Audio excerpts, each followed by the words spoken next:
All right, it is the business of social. She is the head of social at IGN Entertainment. Neeta Sreekanth joins me in studio here on Comic-Con weekend. How's it going? It's going great. We have a lot of stuff to get into. I know you and I followed each other for the last couple of years, went back and forth on some social media stuff. And then you were originally at ESPN, then moved recently to IGN. So I really want to dig into, I guess, the differences between the two and kind of the exciting stuff you guys are working on at IGN. But I'll start with, I guess, that first question. What is the biggest difference from Bristol, Connecticut and the ESPN world and moving over to more e-gaming and IGN? I think it has a lot to do with the industry specifically. I think the sports industry, everyone kind of just wants their stuff on social, but they don't really understand sort of like how it needs to get out on social. But I think like specifically to the gaming and the entertainment industry, they want to do something that's innovative and different and bigger. So there's a lot more creative opportunity to kind of work and have some time, you know, in social media. If you have time and you're able to really spend, you know, a lengthy brainstorm process in putting creative behind content, it makes a much better campaign. But I think also the entertainment and gaming industries know that they need to be partnering up with the media networks like IGN to launch their games, to launch their TV shows, or specifically their trailers. You know, yesterday we launched the Dragon Ball Super trailer, and that thing overnight has 2.5 million views. Jeez. It hasn't even on YouTube, and it hasn't even been 24 hours yet. So there's a great partnership mentality in these two industries as opposed to sports where everyone's competing with each other and they're trying to just one-up each other. Who's fastest to get this tweet out? Who's going to be quickest to break this news? And so it's a little bit of a different pace. Yeah, I think, and you make a good point. I mean, if Tom Brady throws for 7 touchdowns on Monday Night Football, everybody's in a frenzy. Like, what are we going to do to capitalize on this moment? How do you think, like, because I agree, it's like everybody's just trying to be quick. They're trying to be fast. There's not a lot of, because it is so fast and live, there's not a lot of like thought or brainstorming behind it. And like, we'll talk about it a little later, but IGTV, oh my God, IGTV, the big shiny thing, we have to go. Like, well, why are you going? Is your audience there? Is there any strategy behind it? So from a sports standpoint, like what's the first thing that comes to mind when it says like, how are we supposed to attack these moments if it is in so real time? Well, I think it goes down into like what the objective is in many ways where, you know, there's a lot of pressure whenever you are publishing a social that you're trying to drive engagement and show growth. And so there's a quick mentality, and I'm guilty of this because when I was at ESPN, I did this all the time. It was like, let's just get the freaking tweet out that he's threw 7 touchdowns. But the difference in sort of the shift of like where things are headed now is, what are you doing to cut through the noise? Because if you scroll on Twitter around Super Bowl, everyone's doing the same stuff, but it's the ones that are doing things differently are the ones that are really cutting through, and you're seeing higher engagement rates on the content. So, you know, it takes a little bit of an extra step, and maybe you might miss that first Tom Brady had 7 touchdowns tweet. But if you're able to do something that's much more original to who your brand is, I think that's a better play in the long run. Well, let's go back to your time at ESPN. What were, maybe it's changed because you were there for 4 or 5 years, I think. But I guess the main KPIs or ROIs were there. Like, here's what we believe in. Here's what we want to attack. Like, was it just year-over-year growth, or was there more to that? So the KPIs were always changing. I was there for 3 years.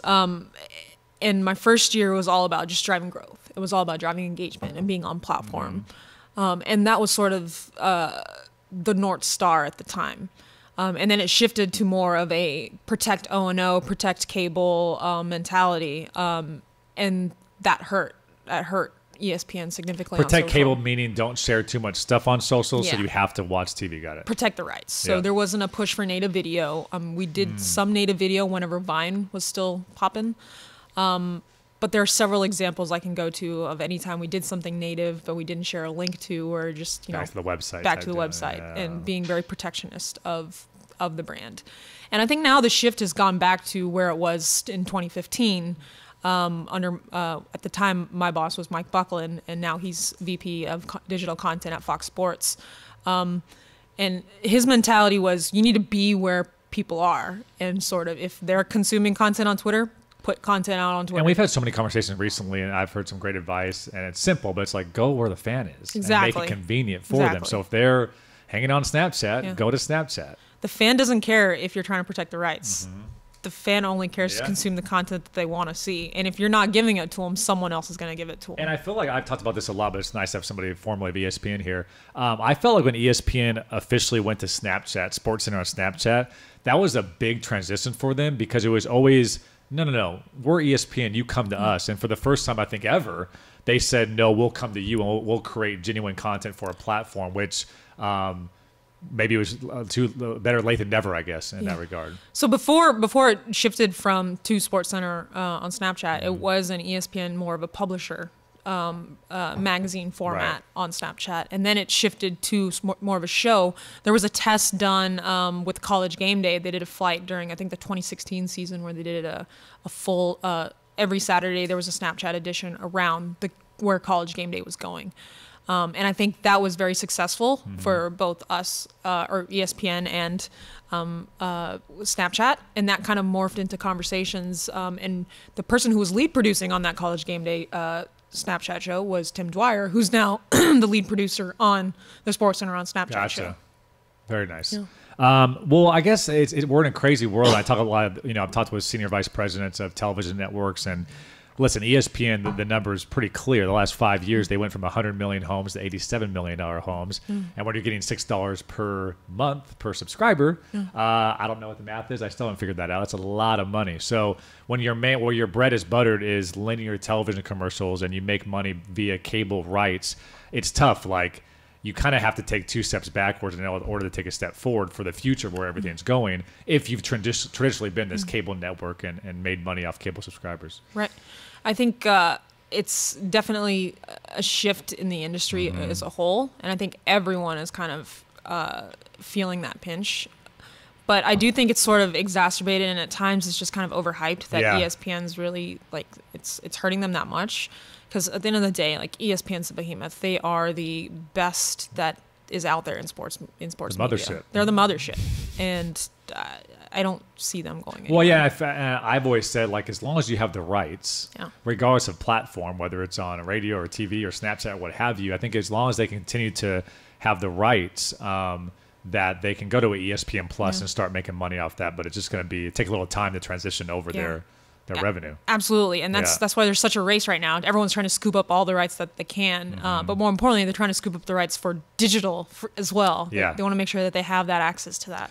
Talked a lot about ESPN Plus as well, and the issue still remains that you can't get all the premium programming on ESPN Plus yet. And I get it. Like, it's that conflict of interest where you're getting paid from your cable, subscriptions. You're getting paid from linear television commercials. So you can't just, like, give it all away in another platform because maybe that hurts your bottom line in the other area. But like you said, if you don't move to where the fan is, you're left behind. So, I mean, that's a tough dilemma, man. I don't wish I was in that position. Yeah, and to be honest with you, I haven't even opened or looked at ESPN Plus. Yeah, I haven't opened it either, but this is what I've read and heard. If there was one thing I was going to get ESPN Plus for, it'd be Kobe's detail show. Yeah, that's true. I really wanted to see that, but I have friends there that send me some of the episodes, so I just watch you have that. the hookup. Yeah, that was interesting too. Like, they need to find ways to say, listen, it's only going to be on Plus. Yeah. Because that, to your point, I was like, should I download it? Because I'm actually very interested in this. But it was like uploaded on YouTube, and you can find the way to find it. But that's the way I'm sure to get people to start saying, let me take time out of my day to download this thing if there is exclusive content. Yeah, if Plus ever offered live ESPN programming, I'd ditch my cable. Yeah, it's true. Definitely. I mean, the only reason I have cable is because of ESPN. I want to watch it. Yeah, it's true. Me too. And I just wonder when they finally make that break, because Bleacher Report Live is about to do it right now. I mean, with NBA, and again, where your bread is buttered, where you make your most money is on television rights with NBA on ESPN and NBA on TNT. But if I can buy the Thunder versus the Knicks for $1, like, doesn't that hurt the bottom line over here? But again, you have to kind of do it. So it's this tough line everybody's trying to cross right now. Yeah, I mean, it's guaranteed money that people are getting, and if you go to a almost a la carte format, then how many games are you actually going to be able to watch? You're going to be paying for that. And so I remember several times having NBA League Pass, even when I was in college. Yes. And if I go back and look at it, how many games did I actually watch? I'm a huge Mavericks fan, so how many games was I actually watching? And yet I was paying almost $300 a year. Yeah. If I had paid per game, it'd probably like $5-10 in reality. But I think just the convenience of being able to just go home and be like, are the Mavs playing? I'm available to watch the game. I'm going to sit down and watch. Yep. And I've said this before, I'm sure my audience gets sick of this analogy I make, but I think we've been reprogrammed to enjoy content on a 7-inch device. I'm sitting on my couch watching a 30-minute YouTube video, and my 50-inch screen is off. So I think you talked about before we started the show, like the last 12 to 24 months have been so interesting, where I think as consumers we've been reprogrammed, as an industry we're changing. But that was, I remember 10 years ago, 7 years ago, you would never watch anything more than a minute on your phone, and now it's just normal. You don't mind it. No, absolutely. It's been absolutely mind blowing to see the shift, and I'm looking forward to someone selling a vertical TV that's start programming a network TVs. We have one in the office. Yeah. At some point, that's going to continue to permeate, and I wonder if there's going to be exclusive online streams that are where they're producing specifically for vertical. That would be something interesting for me to see. Yeah, because I think the reason why I like what IGTV is doing is there definitely needs to be a competitor to YouTube in terms of content over 10 minutes. I'm sure you guys have dealt with that with uploading, full games and stuff like that. But yeah, I think when you have an iPhone X, when it fills up that whole screen, it's actually pretty cool. Beautiful. But it needs to be genuine and not just clipped together and reformatted. It needs to be something that you actually shoot in vertical. Yeah, I think the 16:9 format is slowly starting to die, and it's all going 9:16. 1:1 or 9:16. That's the shift. And the next generation, we're programming Snapchat right now with IGN, and the consumption rate on that compared to just anywhere else that we are, it's absolutely wild. So you have to wonder, what is this effect going to happen on the next generation? Is the next generation even going to start purchasing TVs later on, or are they just going to say we just want a bigger phone? Or yeah, and I think I remember growing up, my parents put a computer in my hand at 5, and that was a huge thing for our generation type deal, because I was able to reformat Windows at 10 years old. You know what I mean? So imagine this Gen Z coming up type deal. They've always had a phone in their hand. They've always had Instagram. In fact, I graduated high school in 2005, so Facebook literally just came out. But now, obviously, the generation below me, they've grown up with that since they were born, which makes a difference. Yeah. My 90-year-old grandmother is on Facebook right now, and she always tells me, if I had this when I was even 10 years younger, it would have been easier to connect with, her own kids. My father, for example, when she was living in India still, and everyone else was over here. So technology has really changed our culture, hasn't it? Yeah, it's amazing. I want to go backwards a little bit, because you went to college at Cal State Northridge, and then you were at the Cowboys actually in Dallas for 3 or 4 years. 4 years. So I guess you've had an interesting story where you were a college athlete, you go to the Dallas Cowboys, you go to ESPN, and now at IGN. But would love to hear, I guess, your trajectory, your career path so far, and what's kind of led you to these different stops. So it all started when I was in junior high. I grew up playing soccer, and then I hit a growth spurt, and I'm very tall. If you can't tell on the camera, How tall are you? I'm 6'3". Wow. I hit a growth spurt. We're twins on the height front. I hit the growth spurt late in high school and early in college, so I really started to boom there. But I really transitioned from soccer into basketball.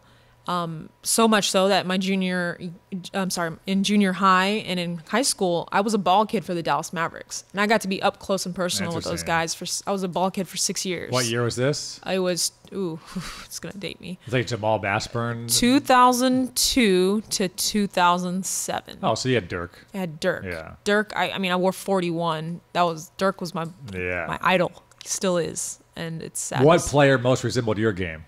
Dirk. Yeah, so you were shooting from the outside at 6'3". I was a little bit slower than other people, but if you left me open on the 3-pointer, it was guaranteed 3. Right on. But I was a ball kid for them. I got to really see the behind the scenes of how sports worked, and I knew that this is something I wanted to do. But at the same time, I was able to get a full scholarship to play college basketball. That's awesome. To fund my school, which was great. But then during the summers, I was fortunate enough to have time to go do internships. So I was able to come back and do more of a professional internship with the Mavericks, and then I did one with the Sparks, CBS Television. So did you grow up like in the Texas area? Or? I was born and raised in Arlington, Texas. Gotcha. Born and raised in Arlington, Texas. So Cowboy fan, I'm sure, growing up. Oh, absolutely. And then but you go to Northridge to the LA area based on the scholarship is what brought you there. I started out at Oregon for 2 years. I played college. I played there. You and like half of my staff, by the way. Everybody's from Oregon. They come down to sunny Southern California after they spend time in the rain. But anyways, I played ball there for 2 years. I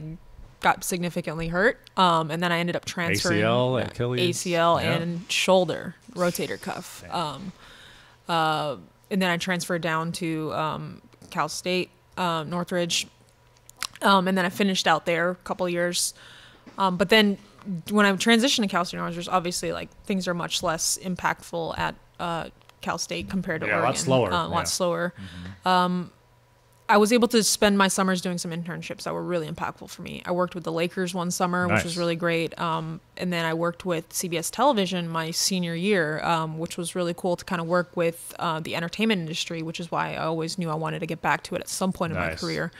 Basically what my job was, I was with media relations and the PR team, and I would go to table reads and kind of see what were the major talking points or discussion points of the shows that people were covering. So 2.5 Men at the time. My first week as an intern, it's a funny story, was Charlie Sheen's last week on Breakdown. 2.5 Men.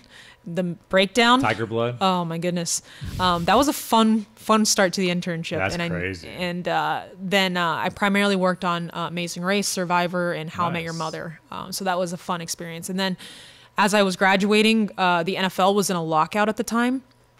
And then it just so happened to work where as I was graduating, I had to take a couple summer classes to finish up. Before I even graduated, I was locked in with the Cowboys to kind of run their sort of fan CRM database.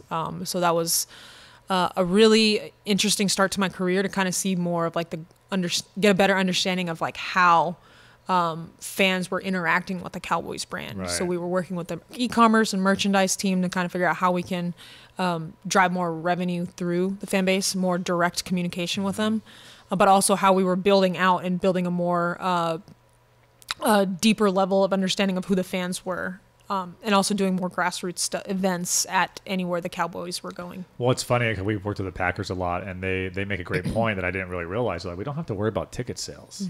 Like, usually a lot of NFL teams have an entire ticket department and sales. Like teams like the Cowboys and Packers, it's like the seats will fill themselves. We don't need to hire anybody to go out there and do it. That's a huge advantage for those, America's team and also like brands like the Packers. Yeah, absolutely. You're going to get your tickets sold, but what they did have sales team to do was get tour sales of the Cowboys Stadium or any of the other events that they had. Cowboys AT&T Stadium basically has just a smorgasbord of events coming through there. So always trying to get more and more. I always find it amazing too. Like, they haven't won in 22 years, but there's still like this like energy about the fan base like next year.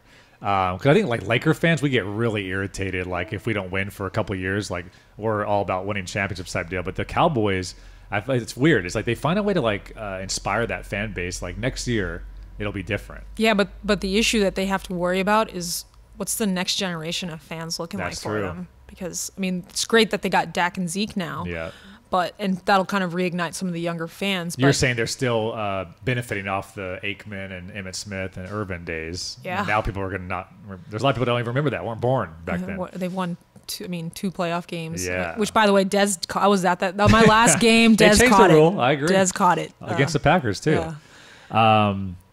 That's interesting. So from the Cowboys, and then what brings you to ESPN at that point? I was interested in taking a next step in my career.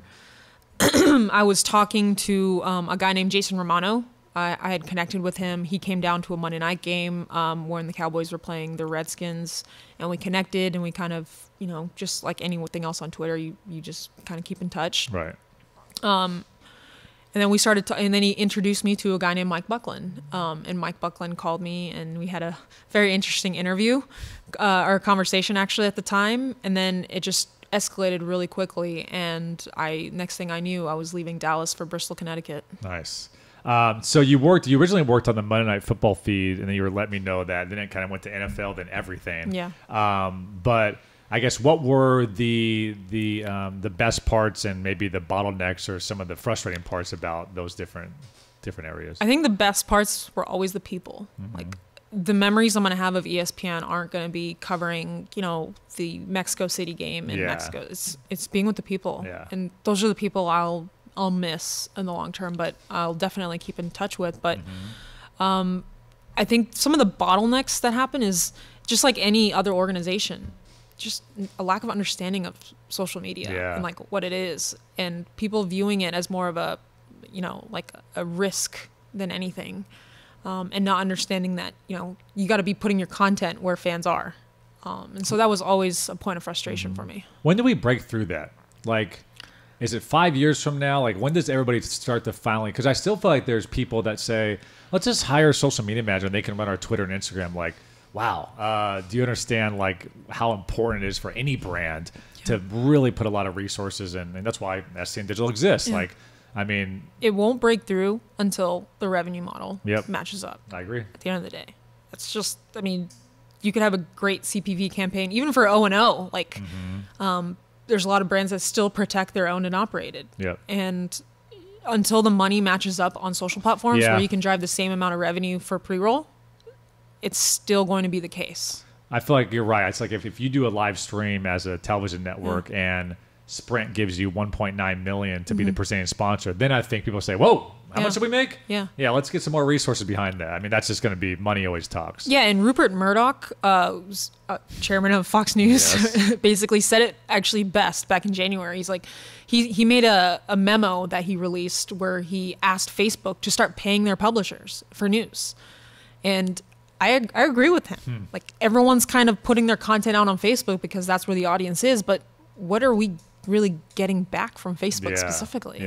Like, we've helped them grow into this behemoth that they are, and we're, you know, now they're having a lot of issues with data protection. But what are brands really getting back from here? them? I'll play devil's advocate there, just industry talk. I also think Facebook is the largest free billboard that is out there right now. So I agree with you where it's like, you don't want to put all your eggs in one basket because, you know, Zuckerberg can choose to turn the algorithm whenever he wants. But then if you're not there, you're missing out on this amazing opportunity to reach this base. So it's always a difficult balance. And that's why everyone still programs it, because of that exact specific challenge. But it's also, it makes it more challenging because, just like you said, like, they're able to like turn the fine tune those algorithms at any time they want to and for any reason they want to. Like, they have a lot of power over there. Well, and I think the fake news thing is interesting because back in the day you had CBS, NBC, Fox.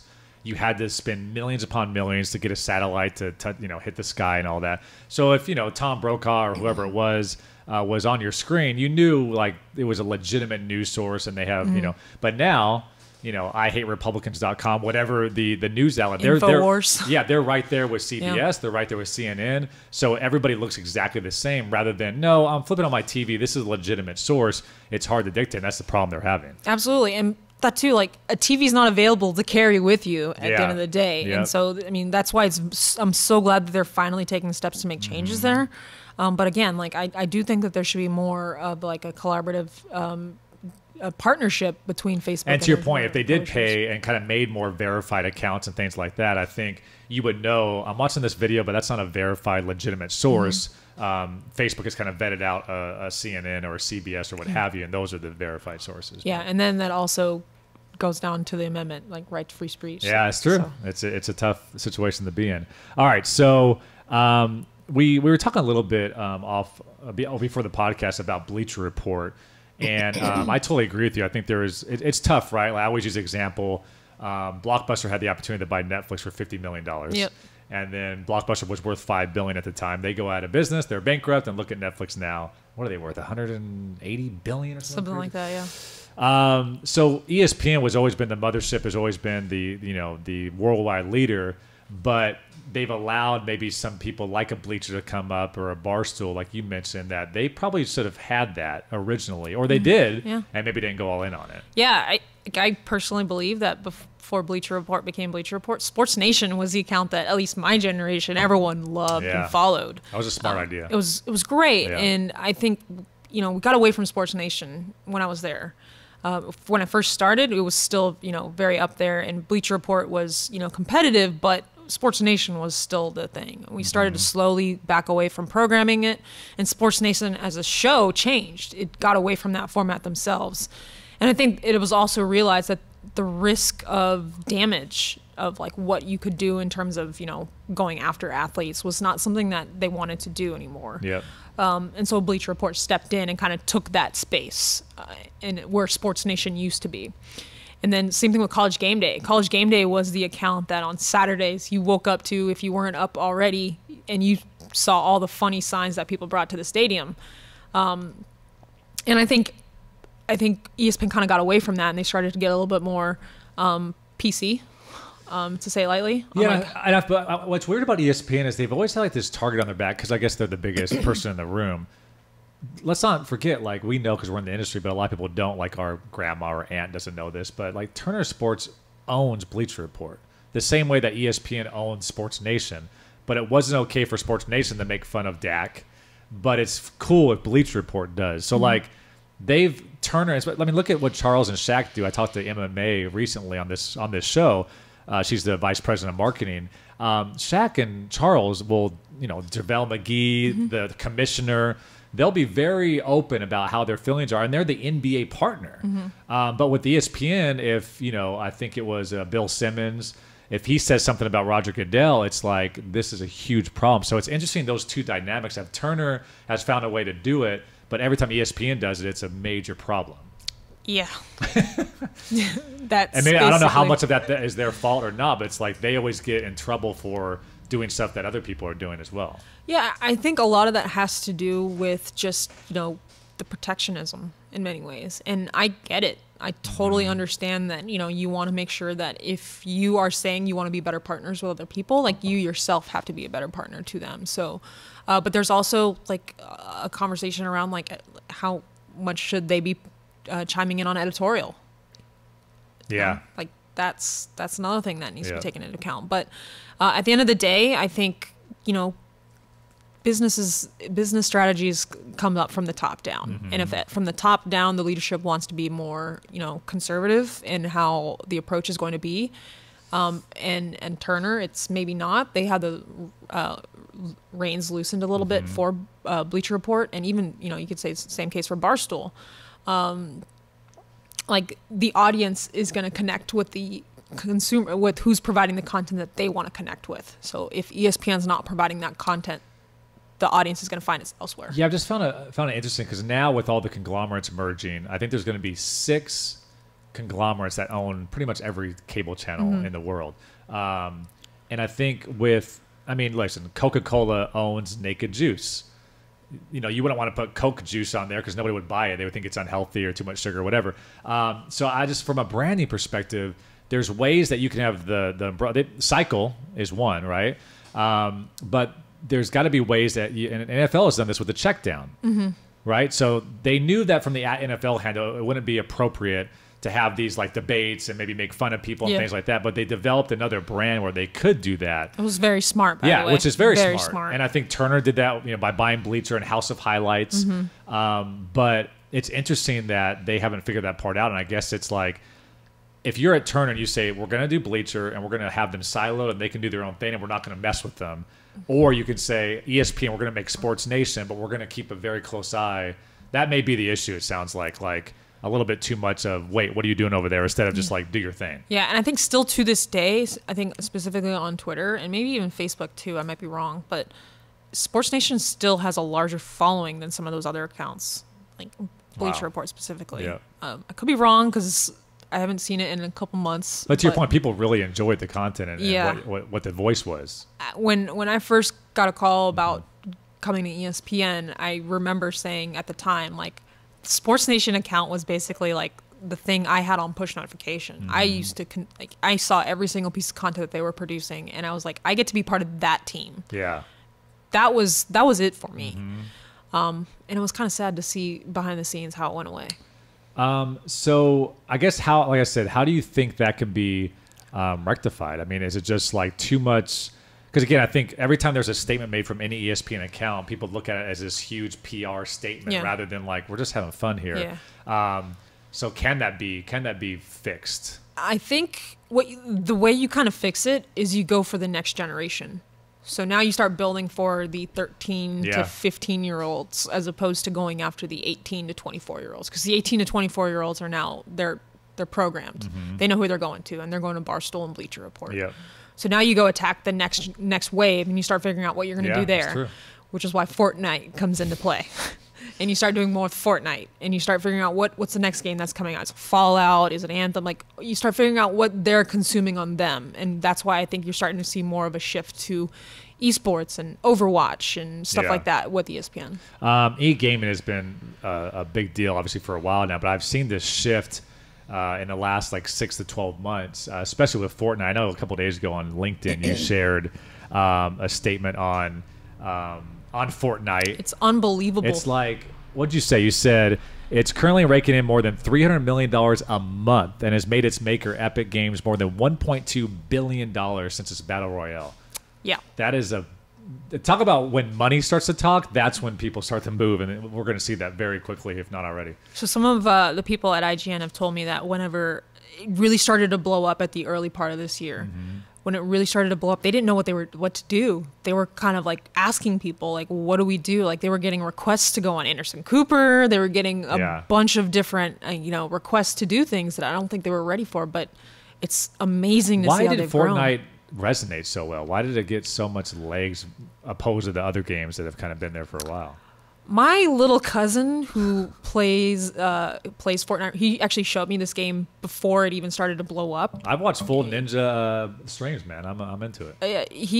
Him and his friends, they were all frat boys in college. And so I think a free game available where you can play with your friends, and like, yes, you might have to pay to get some specific skins and emotes and stuff like that, but it was a free game available on platforms that they all had that they could connect to. And I think that was a way for them to kind of have fun with each other. And they also they do a really good job of like entering. Like, I think they've already entered the In My Feelings challenge dance. Like, they stay very true. I mean, that's probably the first time a game's ever had that. Like, constant updates that are talking about pop culture moments. So if your cousin's in college laughing at, oh my God, my character now does this, like that keeps the game relevant, like time and time again. Exactly. And I think they were just having fun with it. And you could see all the videos that came out early on about kids playing Fortnite as opposed to paying attention to their girlfriends, or like they were playing Fortnite instead of actually like doing their chores, or they would just get so upset that they'd throw their controller at the TV and bust it. Like, that's how much of a fandom that they tapped into. Well, and then you having a sports background, you've seen all these NFL players, NBA players talk about it on social. They're not getting paid by Fortnite or IGN or anybody like that, Epic Games. They're just, that's culture. It's like they all play it and they enjoy it and they talk about it and talk about brand awareness or earned media value. Absolutely. And that's pretty amazing. Like, that's what they want to play. But it's not just Fortnite either. There's a lot of athletes out there that are just gamers in general. And like, that entire industry is starting to grow because more and more people are starting to get away from like the traditional consumption of sports content, and they now want to go into more things that, how can I consume this athlete in ways that are not sports? And I remember too, like back in the day, whether it's 2K or Half-Life or whatever, just like I think the intersection of 2018 and where internet speeds are right now, and because I mean every time you would log in like 2K or whatever, Madden, you would have buffer issues and things like that. So it's like this generation finally, like your cousin in college, like high speed internet, no lagging, no buffering, and like new games that are being updated like on a daily. That's why I think it's kind of taken off so much. Technology has met up with the creative. I think so, and it's still got a long ways to go. But where we are right now, even compared to just 6 months ago, is just a significant improvement in terms of internet speed. Like, I'm at my place right now, like I have 100 megabyte speed, and it's just fiber optics cable. That's crazy, and you know, in Bristol, Connecticut, granted it was Bristol, Connecticut, the max I could get was 25. Yeah. It's a big deal. And it's made a huge difference in terms of streaming. Now I'm able to stream in 4K. Yeah. And I think, it's crazy. 5G is going to be a whole nother game, because we remember when 4G came out, that's when Instagram's like, okay, now we can have video on our platform. Facebook is like, now we can have video on our platform. It's amazing. Just a few years ago, 4 or 5 years ago, you couldn't upload a video to any social media platform, and now with technology, it's like let's add these things to it. Absolutely. So I guess being at ESPN, I ask everybody this question. It's always a good one, but where do you see the undervalued attention right now on digital or social? At ESPN or no, just being at ESPN and being at IGN overall as a social media landscape, like in our industry, Where do you think the undervalued attention is that people don't pay enough attention to? YouTube. Yeah, I agree. I don't think people pay enough attention to YouTube. It's only like the #3 site in the world. Yeah, you know, people go to YouTube for the intention to consume video. And not only that, they go to YouTube to consume long form video. Yes. I almost view YouTube as I actually view YouTube as the most important social platform. And I think it often gets forgot. Like, I mean, it's always like Twitter, Facebook, Instagram, Snapchat. Let's also upload that to YouTube. But you almost should flip it and like, especially when your industry. Yeah, I think everyone goes to Twitter obviously for the news, but they also go for the like instant gratification of things. But on YouTube, there's no, other than commenting and maybe thumbs up, thumbs down, like there's really not much you can really do there. You just want to veg out and watch. Just want to watch videos. You want to go see some stupid things that people are doing around the world. So I think it's the most underutilized and under-discussed platform out there. My cousin's always been in the e-gaming, and he broke it down for me like in simpler terms a couple of years ago when I was asking him like, why is this fan base so rabid, and why would you watch Ninja for an hour and a half, 5 hours, live stream him like just because remember when we were kids, like I don't want to watch my boy play Madden, I want to play Madden. And he broke it down like, David, the same way you watch LeBron dunk from the free throw line, you're like, oh my god, like that's crazy. I played basketball, I could never do that. That's a lot of how these fans consume it. Like I play Fortnite. Look what Ninja's doing. The same way we play basketball. When we see LeBron on the court, we're like, holy crap. Like if I could only do any of that. It seems like that's a huge part of it. Absolutely. But it's also specific to what they're actually doing. Athletes, there's a lot more that goes into it. DNA, you know, how much, effort you put into it. Now you can, in gaming, you just sit on the couch and just practice. Yeah. And not only that, now you're going to get to see a guy like Ninja, who's the best there is at Fortnite right now. And you can see like, what can you learn from him? And like, how can you practice and do it yourself? That's true. Like, shooting form or like, weightlifting in football, like those are things that actually takes, more beyond. Innate DNA. Exactly. And so with the gaming, that's not the case. Anyone can go out there and right now just practice and be a gamer, but the ultimate equality sport, essentially. Exactly. So, all right, let's get into IGTV and vertical storytelling. How are you guys attacking it thus far at IGN? Is it kind of that hurry up and wait approach, or what do you guys think? So we did a couple early on just to try it and see what happens. And by couple, like uploading a full hour live stream, or how'd you guys do it? So the first thing we did was we uploaded 20 minutes of Fortnite gameplay on the Nintendo Switch. And then we tested out a couple of other videos. I can't recall because we've done several others since. Basically, what my approach has been to the team has been basically to say, listen, this is a very early product. We need to be testing. We need to be seeing what is going to move the needle more. The views are low across the board. That's just the way it is right now. And even Instagram has acknowledged that themselves. And to your point, does Instagram even know what the hell is going on? Probably not. They have to kind of see how you guys use it first and then kind of tweak things. Exactly. But, what they say is sort of, and they're right, it's basically like it's a new baby. Like it needs to grow. It's almost like you have to build a new audience for this specific platform. But their belief, and I believe that they're right, is that vertical video is the wave of the future, and they want to be first to do long form vertical video. And I think it's a smart bet, which is why we are putting more resources towards it. But I think right now, because it's still new, and we need to figure out kind of, what works and what doesn't. I've asked my team to kind of figure out, let's target specific titles for the gaming. Let's target specific content for the entertainment side, and let's just have some fun. Let's just put some stuff in there. Let's do some, we've done reviews of games. We've done more edgy stuff. We've done, access content, show floor of Comic-Con. We've tested a lot of things. And I think for us, like we're in the industry every day, so we're like geeked out about it, and we've seen, it's been around now for 4 weeks. But again, going back to maybe your cousin at that college, does he even know IGTV is a thing yet? So I think the mass consumption of it can only go up, and it'll be interesting to see once people play around with it, kind of on the fringe audience, if you will, and not just the industry people, to see how it goes. I predict that at some point it's going to be more prominent on the Instagram app. I don't know when, but I do think that currently where it's placed in the top right corner, it's good for now because it's still very new and people need to casually transform what the app is going to be. But where is it going to be on the bottom row? I wonder if they're going to insert it like in feed, so when you're scrolling, sometimes it'll show you a full IGTV thing that you can watch or click to view more type deal. Or, is it going to get its own top row, similar to stories? Yeah. Or maybe even is it going to have its own little feature at the bottom where you're able to just tap into it, similar to Discover and search or your profile, that you're going to be able to look in there. Well, that's why I think I was talking to MMA, like I mentioned earlier, and I think like with Bleacher Report Live, with Instagram, I can just see that where they actually preview the game that's in your feed, and you can click and it takes you automatically to the app or ESPN Plus or what have you. That would be cool if you're scrolling and then you stop and Westbrook dunks or whatever. You're like, oh, the game's on right now. Let me click and go. And then you can actually, the data part of it's like, no, we paid money for this ad, and here's how many people converted and got our app type deal. So that'll be interesting.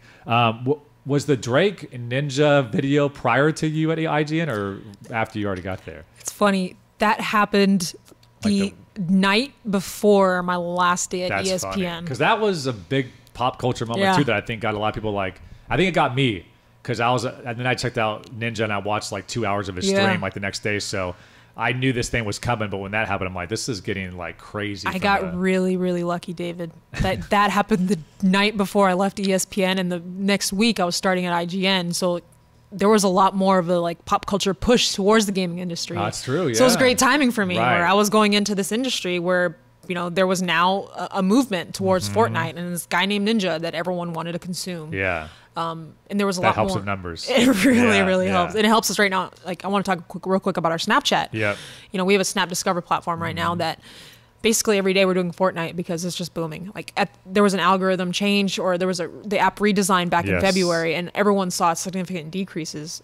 IGN, we've seen nothing but increases. Like, I just pulled the numbers now. Compared to year over year, we're up 1.2 million daily core users compared to this time last year. And when we do a Fortnite edition, sometimes we get up to like 4.9 million people tapping into that thing. I think for you guys specifically, like, I mean, Snapchat, although with Instagram stories and everything, like, it kind of has been stolen from them, but everybody steals from everybody.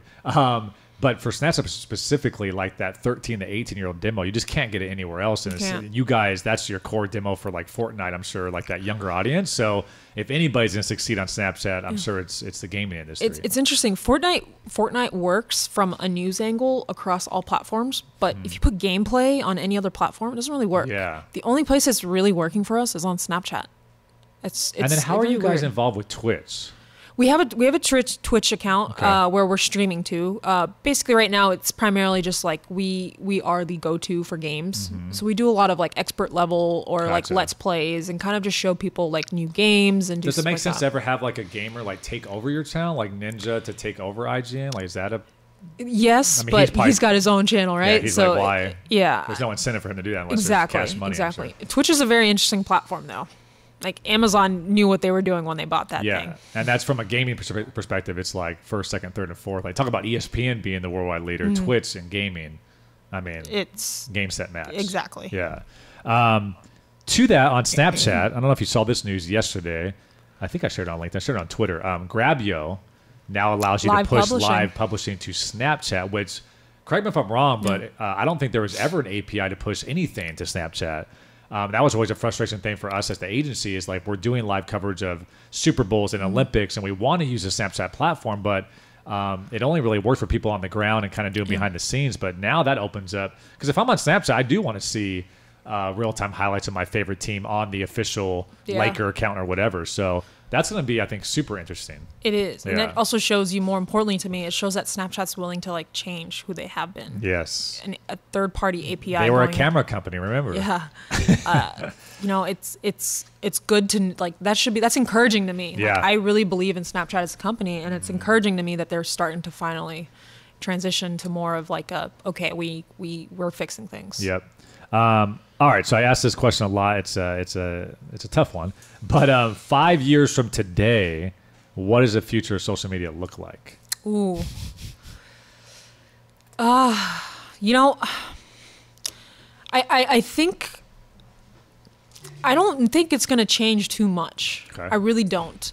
I think until people start consuming or spending more time on consuming videos on social media, it's going to pretty much just stay the same, in my opinion. You might have some features come in that are new. Okay. You might have more smaller platforms pop up here and there. but I don't think the consumption habits are going to change too much more than they already have. Okay. I do think that TV and just, sitting down and watching shows is going to be tougher, but I think where you're really going to see the change is not necessarily in social media. It's going to be more in the subscription models like Netflix, ESPN Plus. And I think to your earlier point about the revenue model, I think in 5 years from now, there's going to be a huge shift in how we measure. So Nielsen total ratings or whatever we end up agreeing to as an industry. But once billions of dollars comes over from linear and goes into digital, I think the biggest change will probably be just the larger staffs and taking more pride in like your social media presence and knowing that you have to program Instagram and Twitter. And I think the ultimate... I don't even know, to counter that, I don't even know it's necessarily going to go into social. I think it's going to go into branded content. Branded content, honestly, to me, is where things are going to grow the most. I guess I mean digital exclusives, though. You know what I'm saying? So, right. I think branded content is going to be sort of where people are going to drive most of their revenue going forward. Not necessarily through social. Social's part of the distribution, obviously, but I think you'll start to see some of those dollars shift towards growing up branded content teams. So to that point with IGN, I guess, where are you guys now in terms of digital inventory and branded content and sponsorship, trying to attach sponsors, not just like slapping a logo on it? You and I have talked about that a lot. Like we hate that, but making it genuine to the audience. Like this is going to be engaging no matter what, but let's make this, and Bleacher's done a pretty good job of this actually, but like branding the content so that the sponsor wins, IGN wins, and then the consumer wins. I think the strength of IGN, aside from the editorial is very strong, is the branded content teams. A guy named Blair Herter runs branded content at IGN, and they do just an outstanding job of working with sales to, quickly formulate creative content or creative ideas for the sales team to respond to RFPs on. I think where they stand right now is we are a digital first company. Like we have a mindset of like, this needs to work on digital. Where I'm providing the expertise to IGN right now is kind of showing them data and how things are performing. But more importantly, I'm trying to get them to change their thought in terms of here's how we need to be programming for a social first audience, as opposed to, here's how we should be programming the content for more of like a .com audience. So that's been sort of where I've spent a lot of my time going over the past couple of months. But most importantly, I think where IGN stands right now is, and I'm not just saying this because I work there, but I mean, I've been with the Cowboys, I've been with ESPN, and there is enormous energy around social media that you just don't see elsewhere. And it's what's made my job so exciting every single day, because I know I'm going to go in and everyone's going to ask me questions about like, what can we do here? What can we do here on social? And the projects that we're working on are just so cool. Yeah. So I like what you said there. So I think there's always been this, especially in linear television, but we have all this content. Let's just throw it on social. And what you're saying is like, no, let's look at Twitter individually. Let's look at Instagram individually, and let's program these the same way a cable television program would program their shows and their commercials and their, their bumpers and everything like that. You're saying it needs to be more of a strict process on each platform. And that still happens even at IGN, where it's sort of like we create this content, we want it to go everywhere. But now what I'm starting to do is we're starting to say, okay, it's great content, but we're going to recut this for social, or we're going to tweak a couple things for it to work more on social. Instead of just taking like piece of content, putting it everywhere, check the box and done. We still do that, but it's a transition process that we're doing. But most importantly, like everyone at IGN is like very interested in hearing what I have to say, how to change that. And that's most important. When you have two people that are interested in changing it, as opposed to one person telling you how to do it, it's what much helps more impactful. You too, like from a career shift standpoint, is like they brought you in. Which I think is interesting, rather than like applying for a gig and like, hey, Neeta, here's what we need from you. It's like, no, we went and got you and brought you in because we trust you and we need your help from your experience. I think from just like an employee standpoint, that puts you in a much better situation where there's a lot more respect on day one, I think, right? Absolutely. Obviously, there's a challenge where I'm not a gamer. I wasn't a gamer. I'm starting to get into games now. I'm really good at Fortnite, by the way. But, there was a level of respect of where I had been. And I obviously respected a lot of people for what they know about the industry. I think where there's been a lot of progress made has been the fact that like I know you know the content, you know I know how to do social media. Let's work together and figure out how we can make it work for both of us. And that relationship across the board has been what's Well, I think that outsider's perspective helps a lot, because if you enjoy it, we already know that the 14-year-old gamer is going to love everything you guys do. But if you find a way, like if I enjoy it as maybe not as big as a gamer, then we hit kind of mass consumption into more people. Yeah. And that's huge. So that's actually been sort of what my strategy has been. It's kind of, if you look at a spectrum of where IGN sits, IGN kind of serves the hardcore gamer on the site. And I've sort of started to change the mentality where, yes, like we, at our bread and butter, we are serving all games. But right now on social, like we got to focus on, we can't do everything. Because if we do everything, not everyone's going to care about our brand. We need to focus on the things that people care about the most. And Fortnite obviously is one that everyone cares about, but it's also one that the hardcore gamers really just despise, because it's like a very simple game, like, the Zelda games, the, PUBG is considered a better battle royale game. Like the hardcore gamers don't necessarily play Fortnite. And so it's been a challenge, because knowing that this works on social, like we're kind of alienating at times some of our, hardcore fans. And that's like PR branding at its best. Like Antonio Brown, Steeler fans are going to love that dude no matter what.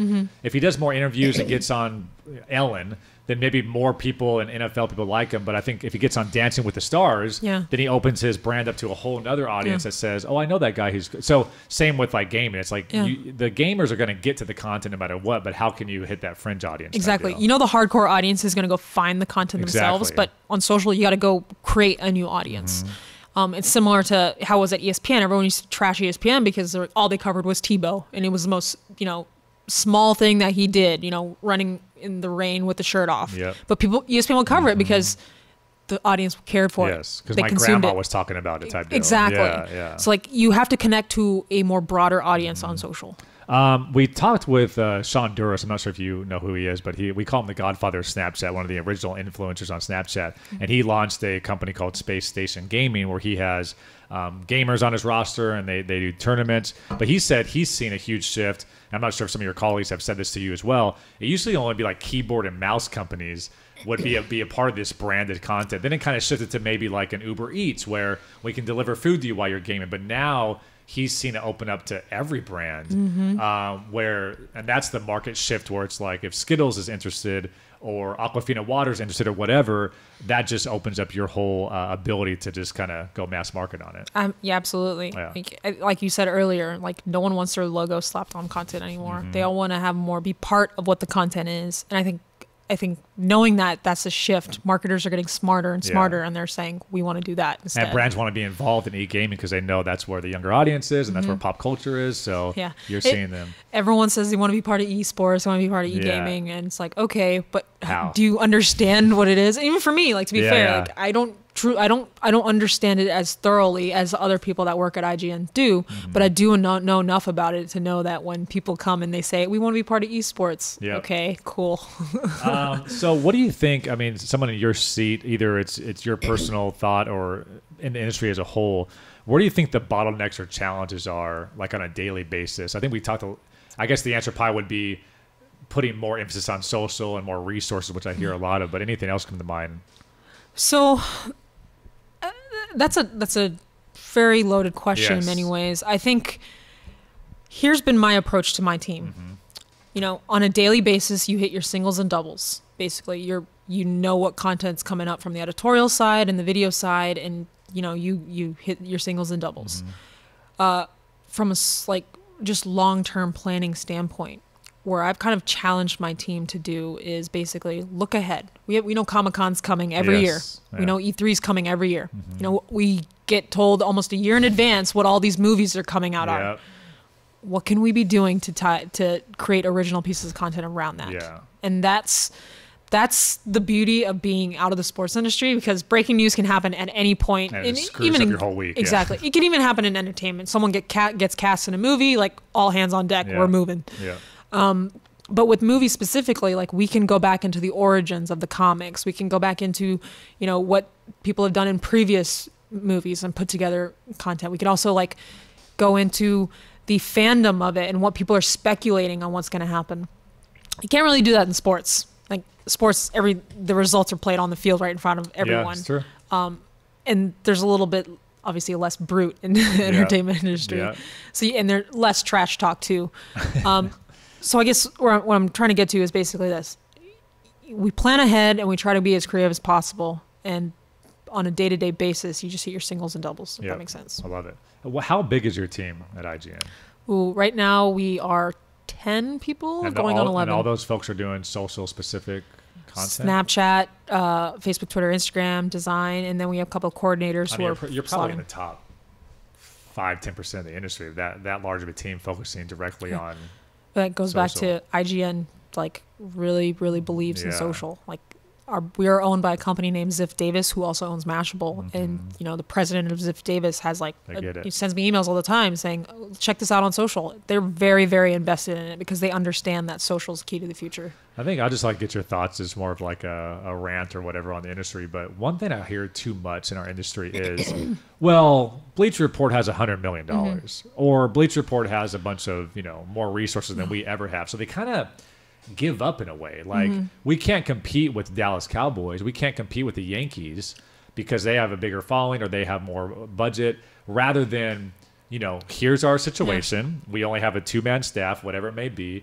How can we, because we've seen it, like the Atlanta Hawks, we've seen the Sacramento Kings, we've seen some different sports teams that have small staffs, and they've found a way to insert themselves in the lexicon and the pop culture and made waves. So I don't know if you noticed that at all, but it's just like, I think too often it's like, well, we can't compete, so why even try type deal. I think that goes to sort of people's just not understanding. At the end of the day, it's a business.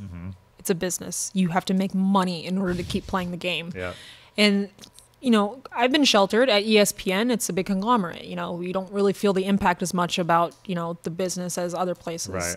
But here at IGN, you kind of really understand, like, it's a business. And people forget that all the time. People think, oh, why can't people dedicate more resources to social? So, like I said earlier, like social costs money. You gotta start driving more revenue. And I think if you look at an example of who's doing it best right now in the sports landscape specifically, it's Fox Sports.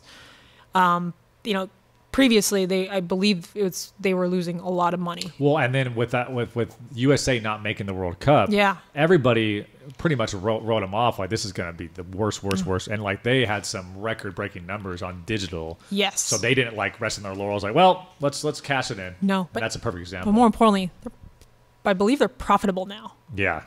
That was not the case, and everyone gave them a bunch of crap about their pivot that they made to just all video, but. Look who's laughing now. Yeah. Look who's laughing now. And they got a lot of heat for not sending broadcasters to the actual events as well. They had a lot of their play-by-play were actually out of LA watching it, and that was a huge no-no in the industry. But like you said, they figured out a way to make it happen. Yeah, and again, this goes to a guy who hired me at ESPN, Mike Buckland, who's now running digital at Fox. He's done a great job there. I think Tyler, right? Tyler works for Buck, I believe, yes. Yeah, and he's done a good job since he's been there. The social team, a lot of those people are my very good friends, but they've done a tremendous job there. And I'm not saying that because I know them, but it's just the truth. They're now a profitable group. That wasn't the case before. They all got there. And especially with all the changes, you guys was John Skipper while you were there? Yes. Yeah. Oh, Skipper. But at Fox, they dealt with Jamie Horowitz, and he shifted the whole company, and then he was out. So they were in this very weird area. What do we do now? Do we keep on doing what he said, or do we kind of revert back to the old? Because to talk about all video, that's what they were all about on web. Yeah, it'll be interesting to see how things continue to transition for across sports, and I'm glad I get to be stepped out of it for a little bit here just to see what happens. But I'm going back to it right now. It's really tough to make profit in digital in general. It really is. And when you're an all digital company like IGN is right now, it's an investment. It's an investment. But if you do it the right way, you build from the ground up, and this is going to drive more revenue than other things. Page views do less than actual pre-roll and videos, and then you are patient with it and you wait for the dividends to happen. You're going to see success stories like what Fox had at World Cup. I think no better example than Twitter. It took them 12 years to have a profitable quarter, and they just kept on trucking along. And now I think they found themselves let's stay in the race, let's stay there, let's stay steady. And then Facebook happens with fake news, and there was like this market or this opening all of a sudden for them to kind, and they hit it. I think in my opinion, they doubled down. They do a really good job on relationship building, I think, with athletes and just, folks like yourself. And they were able to kind of attack that the right way. And they've done really well the last year. Twitter really positioned themselves as the pulse. I think a lot of it had to do with POTUS, who's there right now, where there's a lot of more attention on what's happening on Twitter. But they were smart and they did it the right way. I think their shift to doing more live has really helped them a lot. And I think programming for that. Exactly. And they're continuing to evolve, but they're also doing a great job of outreaching to influencers, and they're making sure that they're helped and taken care of. And I think that pays off in the long run. And I also think that one of the more underrated things that they've done is like beefing up the customer service and like the case handling on a lot of these, there's still trolls on there, but they're removing them quicker. Well, and it's frustrating for me, like on Facebook, we've had campaigns, we're spending tens and tens of thousands of dollars, and you can't get anybody on the phone. It's like if you're handing people, and I'm sure other companies, hundreds of thousands, millions. But even at that level, tens of thousands of dollars, there should be some type of rep you can call to ask if your campaign is not running correctly. And I think Twitter, at least on the sports side that I see and entertainment side, like they've always had a really good connection with all of their top media partners. So they really have. I work with a couple right now around Comic-Con specifically. They've been great. Like they are very personable, but I always make the joke to them still. How many Russian bots are following me? Exactly. Did you work with Dave Herman or TJ or anything when you were at ESPN at all? Or? No, I worked a little bit with Andrew Barge. Yeah, he was on the TV. And now I'm working with Rishi Chadha. Nice, very cool. We worked with her as well. This is like more of a business owner, interesting. I've always wondered this, and now that I have somebody from ESPN, I want to ask them. From a culture standpoint, when layoffs happen, and you talked about how it's family and you miss the people. Listen, every company can have that. And like you said, when you're restructuring and we're in this crazy industry, you can't fault them for saying, hey, we need to make a change. But what does that do like on campus for the culture when does everybody start looking over their shoulder? And can that be, how do you navigate that when that happens? Oh, the toughest day of my ESPN career was the 2017 NFL draft. It was in April. It was in Philadelphia. The day before the draft was when there was a pretty mass layoff. And it just makes it real. Like we operate in this bubble where we get to cover sports or we get to, get to cover gaming. And you think like, man, my job's really cool. Like someone's going to find out that what I actually do on the job.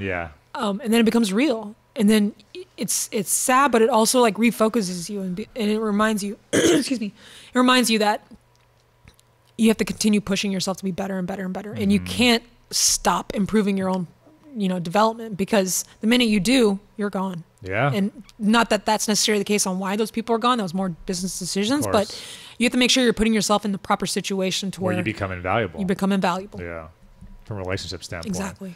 And then also I feel like with ESPN specifically, when you move, and you know this because you did it, when you move to Bristol, Connecticut, you either work for ESPN or the post office. Like, there's not like, if you live in New York and LA, you get laid off, like, cool, I'm going to go down the street to Fox Sports. I'm going to go down the street to Turner or whatever. But that's what's interesting about that. Like, you move your family and your life to this, to Bristol. And if it doesn't work out, you got to move your family and life out of Bristol and find a different thing. That makes it even more difficult, I think, I think Richard Deitch, is that his name? He said it best. Like, you don't date ESPN. That's what, you marry it. And that's so true.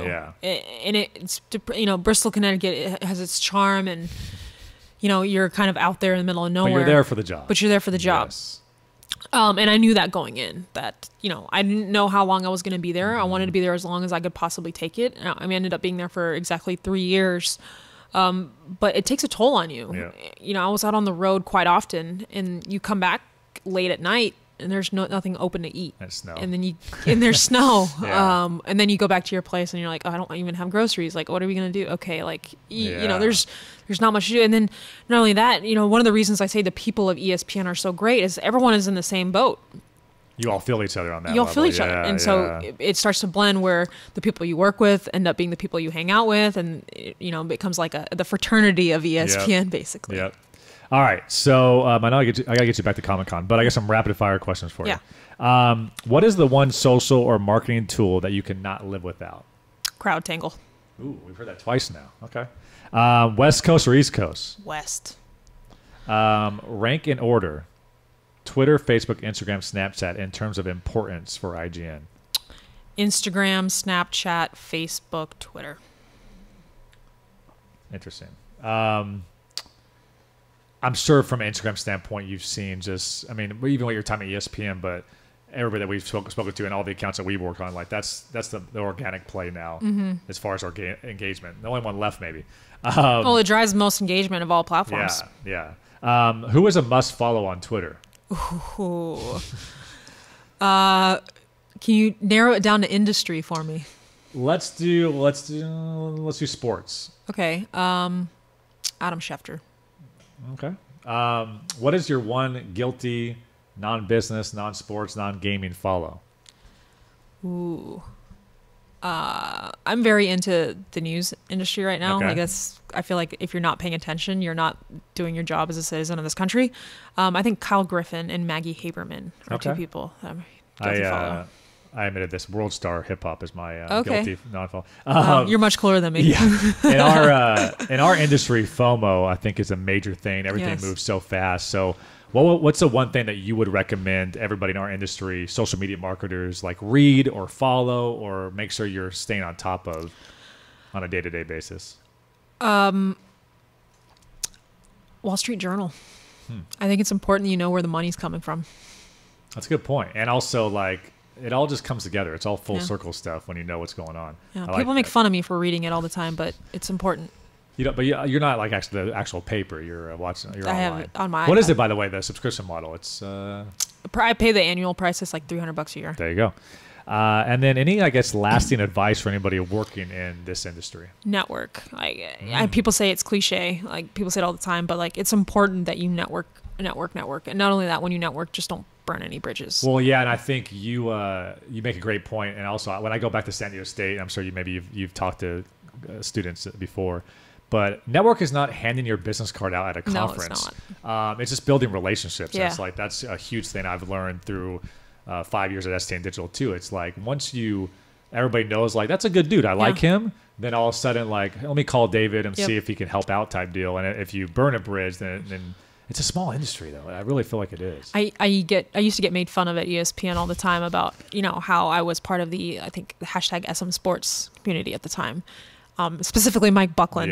He used to make fun of me and just tweet me like, oh, you didn't hashtag it. But at the end of the day, like that community is they all have to serve the same purpose. They all just want to know who's doing what. And I can go to my phone now and I have so many contacts that I met through Twitter, self included. That I can just go to and I can say like, if we want to come up with an idea, if we want to ask a question, like I feel comfortable going and it's funny. Like we had, a minor relationship on Twitter and LinkedIn and things like that when you were at ESPN, and there was just not an opportunity. ESPN didn't really hire agencies and things like that. But yeah, to your point too, it's like the second you went to IGN, it's like let's hop on a call because I know there's some things that we can probably collab on. So it's so important. Exactly, and I think not only that, just being able to just create awareness of what you're doing yourself is just so important because there may be something that someone else will learn from you, even if you're not learning from them. And I think, I don't know if you noticed this in LA, but me growing up an hour east of LA and working in LA, there's a little bit of a culture there where unless you can help me now, I'm not going to waste my time with you. So if we're going out to lunch, like, is this a business meeting or not? Because I have other stuff to do. And I think that's a poor way to look at it. And I think if you make sure you don't have that clouded characteristic, that you can do some amazing things in any industry because you build relationships and you're being genuine and create value type deals. That's just some overall life advice. All right. So Neeta, thank you so much. Once again, the head of social at IGN Entertainment. That was fun. This was great. Thank you for having me. Thank you very much.